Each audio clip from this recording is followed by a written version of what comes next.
महाराष्ट्राच्या सत्ताकारणाच्या दृष्टिकोनातून सर्वोच्च न्यायालयामध्ये पुढील 20 दिवसांमध्ये अत्यंत महत्त्वाच्या सुनावणी पार पडणार आहे। या 4 सुनावणी नक्की कोणत्या आहेत आणि त्याच्या पुढील तारखा कोणत्या आहेत, त्याचबरोबर या सुनावण्यामध्ये साधारणपणे काय होऊ शकतं, विधानसभा निवडणुकीच्या अगोदर या सगळ्या प्रकरणाचा निकाल लागू शकतो का, हे पाहणं देखील महत्त्वाचं आहे। या महत्त्वाच्या सुनावणीच्या संदर्भात आपल्याशी बोलण्यासाठी आहेत ॲडव्होकेट सिद्धार्थ शिंदे सर।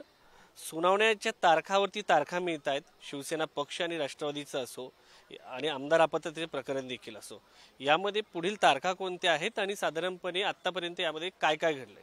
बघा, 20 तारखेला शिवसेना पक्ष आणि चिन्हाची सुनावणी आहे। ती 14 तारखेला होणार होती, काही कारणास्तव आता ती 20 तारखेला पुढे ढकलली गेली आहे। शिवसेना पक्ष आणि चिन्हाचं प्रकरण हे फेब्रुवारी 2023चं इलेक्शन कमिशननी निर्णय दिला होता।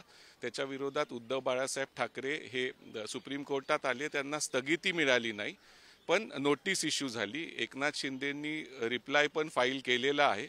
मागचे जवळजवळ 8 महिने ह्याच्यात सुनावणीच झालेली नाहीये, तारखा पडतायत पण मॅटर काही रीच होत नाही। तर त्यामुळे आता काही करून 20 तारखेला ह्याच्यात प्लीडिंग्स कंप्लीट आहेत, म्हणजे आता फक्त आर्ग्युमेंट व्हायचे आहेत। तर 20 तारखेलाच एकदम आर्ग्युमेंट होतील का नाही हे आपल्याला आत्ताच समजणार नाही, पण त्या दिवशी सरन्यायाधीश एक अंदाज देतील की शिवसेना पक्ष आणि चिन्हामध्ये पुढची तारीख कोणती आणि आर्ग्युमेंट। आता वकील काय म्हणणार दोन्ही बाजूचे की आता आमचे फायनल आर्ग्युमेंट तुम्ही ऐका। तर 20 तारखेला एक तर मॅटर सुरू होईल किंवा 20 तारखेला 20 ऑगस्टला एक डेट दिली जाईल, जास्त करून सप्टेंबर मधली, की ज्याच्यात ह्याची अंतिम सुनावणी होईल। आता 20 तारखेला काय होतं ते आपल्याला 20 तारखेपर्यंत थांबून बघावं लागेल। शिवसेना आमदार अपात्र प्रकरणाचा निकाल जो होता तो 10 जानेवारीला विधानसभा अध्यक्ष राहुल नार्वेकर यांनी दिला होता। त्या प्रकरणावरती देखील गेल्या काही दिवसांपासून आपल्याला तारीख पे तारीख पाहायला मिळत आहे। हे प्रकरण उच्च न्यायालयात सुनावणी होणार की सर्वोच्च न्यायालयात, याचा फैसला कधीपर्यंत होऊ शकतो आणि निकाल कधी येईल? बघा, राहुल नार्वेकरांनी निकाल 10 जानेवारीला दिला शिवसेनेच्या बाबतीत। त्याच्या आधी सरन्यायाधीशांनी त्यांना सांगितलं होतं की तुम्ही रिझनेबल पिरियड ऑफ टाइम मध्ये निकाल द्या, तरी 6 महिने उलटले। त्याच्यानंतर सुनील प्रभू हे परत सरन्यायाधीशांकडे आले आणि म्हणले की तुम्ही राहुल नार्वेकरांना निर्देश द्या। मग राहुल नार्वेकरांना सांगण्यात आले, टाइमलाईन देण्यात आली आणि मग त्यांनी निकाल दिला। 10 जानेवारीला निकाल दिला। त्याच्यानंतर भरत गोगावले एकनाथ शिंदेंच्या वतीने हायकोर्टात गेले आणि सुनील प्रभू हे उद्धव बाळासाहेब ठाकरेंच्या वतीने सुप्रीम कोर्टात आले। आता अजून सुप्रीम कोर्टाला ठरवायचं आहे की हे प्रकरण कुठे चालेल, हायकोर्टात, कारण हे एकाच ठिकाणी चालू शकतं। तसं तुम्हाला नॉर्मली हायकोर्टात यावं लागतं, पण काही वेळेस सुप्रीम कोर्ट पण अशा आधी प्रसंग झालेले आहेत 4-5 वेळेस की डायरेक्ट सुप्रीम कोर्टात लोक आलेले आहेत आणि त्यांना एंटरटेन केलं गेलेलं आहे। तर ह्याच्यात पण प्लीडिंग्स कंप्लीट आहे, उत्तर आलेलं आहे एकनाथ शिंदे त्यांच्या आमदारांचं। तर 21 तारखेला चीफ जस्टिस एक तर ठरवणार की ही सुनावणी हायकोर्टात चालेल, एकनाथ शिंदेंना जसं पाहिजे आहे तसं, किंवा उद्धव बाळासाहेब ठाकरेंना जसं पाहिजे आहे तसं सुप्रीम कोर्टात चालेल। आणि त्याच वेळेस मेंटेनेबिलिटी डिसाईड होईल की कुठे हे चालेल आणि त्याच्यावर निकाल पण, म्हणजे सुनावणी पण एकाच वेळेस। कारण चीफ जस्टिसांनी सांगितलंय की मेंटेनेबिलिटीचा प्रश्न की हे कुठल्या कोर्टात चालेल हे आम्ही अंतिम सुनावणीच्या वेळेसच घेऊ।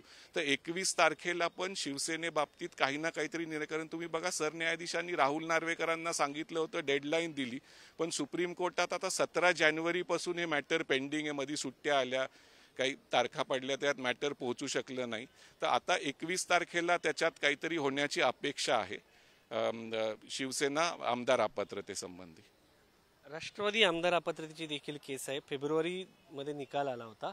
त्या सगळ्या प्रकरणाच्या संदर्भात अगोदर म्हटलं की आपण एका दिवशी एका पाठोपाठ याची हिअरिंग करू, मात्र तसं होताना पाहायला मिळत नाही आणि यामध्ये आर्ग्युमेंट देखील तशा पद्धतीने झालेलं नाही। अद्यापर्यंत म्हटलं गेलेलं नाही की आम्हाला हायकोर्टात करायचे की सुप्रीम कोर्टात, मात्र हे भविष्यात होऊ शकतं का आणि याचे निकाल कधीपर्यंत येऊ शकतात?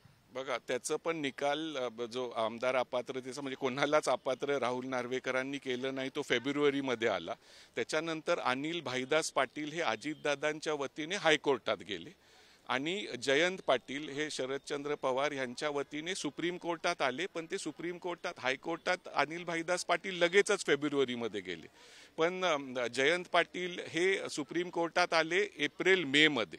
त्याच्यानंतर वेकेशन सुट्ट्या सुरू झाल्या सुप्रीम कोर्टाच्या, त्यामुळे सुप्रीम कोर्ट जसं वेकेशन संपले 8 जुलैला हे मॅटर मेन्शन करण्यात आलं, तारीख देण्यात आली 23ची, त्याच्यात नोटीस इश्यू झाली आणि त्याच्यात पण उत्तर हे दाखल झालेलं आहे अजित पवार आणि त्यांच्या आमदारांकडून। उत्तर म्हणजे त्यांना सांगितलं गेलंय उत्तर दाखल करायला, तर उत्तर दाखल होईलच आणि 3 सप्टेंबरला त्याची तारीख आहे. त्यामुळे 3 सप्टेंबरला त्याच्यात पण ठरवलं जाईल की हे प्रकरण, ते पण सरन्यायाधीशांसमोर आहे की फायनल आर्ग्युमेंटच्या वेळेसच ठरवलं जाईल की हे प्रकरण सुप्रीम कोर्टात चालेल किंवा हायकोर्टात चालेल. तर त्याच्यात पण काहीतरी होण्याची शक्यता आहे, कारण आता काही ना काहीतरी ह्याच्यात घडावं लागेल. कारण इलेक्शन आलेले आहेत, पक्ष आणि चिन्हाचा प्रश्न आहे आणि अपात्रतेचा पण प्रश्न आहे. तुम्ही जर विचार केला तर अपात्रता ही असती तर व्हीपचं तुम्ही उल्लंघन केलं तर अपात्रता, जर तुम्ही दोषी सिद्ध झाला, तुम्हाला अपात्र ठरवलं गेलं, तर ही अपात्रता आपली विधानसभेचा कार्यकाळ संपेपर्यंत किंवा विधानसभा भंग होईपर्यंत. आता कार्यकाळ कधी संपणार आहे? 26 नोव्हेंबरला. तर जरी कोणाला अपात्र ठरवलं गेलं, आता सेशन तर आपले संपलेले आहेत, आता अजून अधिवेशन काय ह्या विधानसभेचं राहिलेलं नाही. त्यामुळे आता प्रश्न असाच आहे की काही दिवसांसाठी किंवा काही महिन्यांसाठी काही आमदार अपात्र होऊ शकतात, पण पुढची इलेक्शन ते लढवू शकतील, पण त्यांच्यावरती नामुष्की येईल अपात्रतेची. आता सुप्रीम कोर्ट राहुल नार्वेकरांसारखंच कोणाला अपात्र ठरवत नाही आणि काहीच निकाल देत, पण त्यात शक्यता अशी नाहीये कोणाला तरी, दोन्हीकडून क्रॉस पिटिशन असल्यामुळं इथे कोणाला तरी अपात्र ठरवलं जाणार हे नक्की आहे. पण त्याचा निकाल हा नोव्हेंबरच्या आत येतो का नाही त्याच्यात बघावं लागेल. शक्यता दाट आहे, कारण सरन्यायाधीशांनी पण इंडिकेशन मागच्या वेळेस दिलं होतं, सांगितलं होतं की तुम्ही कन्व्हिनियन्स कंपायलेशन फाईल करा दोन्ही बाजूच्या वकिलांना, म्हणजे तुमचे जे ठळक मुद्दे आहेत ते आम्हाला तुम्ही फाईल करा, आम्ही त्याच्यात हे करू. तसं एक इंडिकेशन दिलं, कन्व्हिनियन्स कंपायलेशन फाईल करा, म्हणजे त्यांना ऐकायची मनशा आहे. त्यामुळे त्याच्यात पण काहीतरी शक्यता आहे. एक राष्ट्रवादीचं प्रकरण जे काल जस्टिस सूर्यकांतांसमोर होतं आणि ते पोचलं नाही, ते पक्ष आणि चिन्ह आणि नागालँड आमदार अपात्रता एकत्र टॅग केलं गेलं आहे. पण त्याची काल संध्याकाळी तारीख आता आली आहे 12 नोव्हेंबर, म्हणजे ती खूपच पुढे तारीख त्याची गेली. तर ते पण राष्ट्रवादीच्या वकिलांना मेन्शन करावं लागेल, राष्ट्रवादी शरदचंद्र पवार यांच्या वकिलांना मेन्शन करावं लागेल आणि त्याच्यात लवकर तारीख घ्यावी लागेल. कारण जर नोव्हेंबरपर्यंत प्रकरण लांबलं तर मग त्याला काय अर्थ राहत नाही. आणि पक्ष आणि चिन्ह जरी कोणाला दिला गेला, जरी उद्धव बाळासाहेब ठाकरेंना पक्ष आणि चिन्ह परत दिलं गेलं किंवा शरदचंद्र पवार यांना पक्ष आणि चिन्ह परत दिलं गेलं, तर मग त्यांच्यावर आहे, नाव तर ते ठेवतील पक्षाचं, कारण ते तर त्यांचं ओरिजिनल नाव आहे, पण मग ते चिन्ह घ्यायचं मेन ह्यांचे उद्देश काय? शरदचंद्र पवार आणि उद्धव बाळासाहेब ठाकरे की अजितदादा आणि एकनाथ शिंदेकडून चिन्ह परत घ्यायचं, काढून घ्यायचं त्यांच्याकडून, आणि मग ते अर्ज करू शकतात इलेक्शन कमिशनला की हे चिन्ह जरी आम्हाला सुप्रीम कोर्टाने दिलं आहे तरी हे गोठवण्यात यावं, कारण आम्हाला मशाल आणि तुतारीच हे चिन्ह चालवायचं आहे, अशी शक्यता पुढे आहे. पण त्यांचा हे मनशा एकच आहे की ह्यांच्याकडून, ह्या दोघांकडून आमचं गेलेलं चिन्ह कसं परत मिळवायचं, हेच त्याच्यात त्यांचं मनशा आहे. एक मुद्दा हा आहे पक्षांतर बंदी कायद्याचा.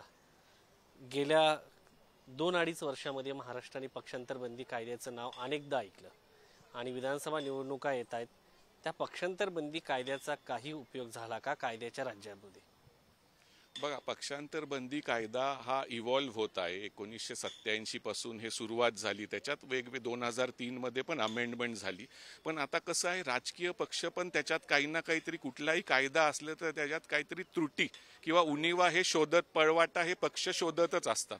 तर आता नवीन एक असं आलं आहे की पक्षच आमचा आहे, म्हणजे पक्षच आमचा आहे असं म्हणल्यावर आणि तो दावा करायचा की आम्हीच पक्ष आहोत, पक्ष आमचा आहे, चिन्ह पण आमचं आहे, आणि जर इलेक्शन कमिशननी पण तुमच्या बाजूनीच निर्णय दिला तर मग आता काय करावं लागेल ह्याच्यात? जेव्हा कधी निकाल येईल सुप्रीम कोर्टाचा, जरी तो नंतर आला निकाल, तरी महाराष्ट्राला तर त्याचा तसा काय इमिडिएट फायदा होणार नाही, पण पुढे असं कुठं होणार नाही आणि सुप्रीम कोर्ट पार्लमेंटला सांगू शकतं की हे उणीव किंवा त्रुटी आहे आणि ह्या त्रुटीला तुम्ही मॉडिफाय करा. कारण तुम्ही बघा, इलेक्शन कमिशननी कशावर पक्ष आणि चिन्ह यांना दिलं? लेजिस्लेटिव्ह मेजॉरिटीवर. आता लेजिस्लेटिव्ह मेजॉरिटी बऱ्याच वेळेस बदलत राहती, कारण ते म्हणत होते की 3 ट्रिपल टेस्ट हे आणि पहिले 2 निकष हे बसत नाहीयेत ह्याच्यात, तर त्यामुळे कोणाचे आमदार खासदार जास्त आहेत त्याच्यावर आम्ही देऊ. पण हे बऱ्याच लोकांचं मत आहे की हे चुकीचा पायंडा पडलेला आहे आणि सुप्रीम कोर्टाला काहीतरी त्याच्यावर स्पष्टोक्ती द्यावी लागेल. नाही तर उद्या हे आत्ता एका पक्षाविरुद्ध किंवा 2 पक्षाविरुद्ध वापरलं गेलंय, उद्या ते अनेक पक्षांविरुद्ध वापरलं जाऊ शकतं.